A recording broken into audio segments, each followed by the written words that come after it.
விதி அமைதியாக விழித்துக் கொள்கிறது. பனிமூட்டை நிறைஞ்ச வீதி வழியாக ஒரு பெண் நடந்து போகிறா. அந்த இடம் ரொம்ப அமைதியாக இருந்து. அவள் காலடி சத்தம் அவளுக்கே கேட்குது. அப்போ அவள் கழுத்தில் இருந்த லாக்கெட்டில் இருந்து ஒரு வெளிச்சம் வந்தது. அவள் மனசுக்குள்ள, இந்த தெருக்கள் நான் வாழாத நினைவுக்கு போல அவை உணர்கின்றன. இவை ஏன் என் இதயத்தை இழுக்கின்றன? இரவு என்னை வீட்டிற்கு அழைப்பது போல. லாக்கெட் அசையும் போது கடந்த காலமும் அசைகிறது. ஒரு மங்கலான காட்சிகள் அவளுக்கு வருது. நிலவு வெளிச்சத்தில் ஒளிரும் காடு. அதே லாக்கெட்டை வச்சிருக்கும் ஒரு பெண்ணை பார்க்குதான்.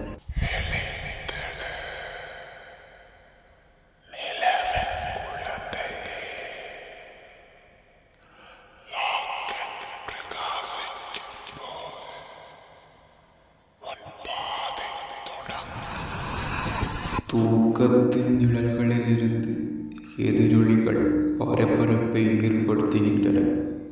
மறந்து போன ஒரு பெயர் கண்டுபிடிக்கப்பட வேண்டும் என்று அழைக்கிறது. வெளிச்சம் மங்கியது. ஆர்யா மூச்சு திணறி தடுமாறினா. பின்னாடி திரும்பினா. பனிமூட்டத்திற்கு நடுவில் லூஷியா. நீங்களும் அதை உணர்ந்தீர்கள் இல்லையா? நீ யார்? இதை பற்றி உனக்கு எப்படி தெரியும்? லாக்கெட் உன்னையும் அழைத்து வந்தது, என்னை போலவே. மறுபடியும் அந்த லாக்கெட்டிலிருந்து வெளிச்சம் வந்து.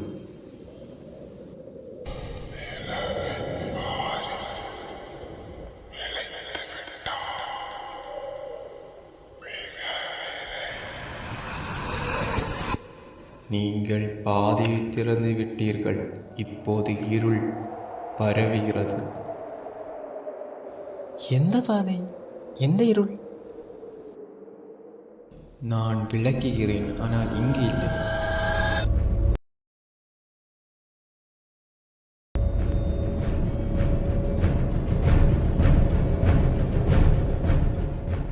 எனவே விதியின் முதல் நூல் இழுக்கப்படுகிறது. நிலவொளியால் எழுதப்பட்ட ஒரு கதையில்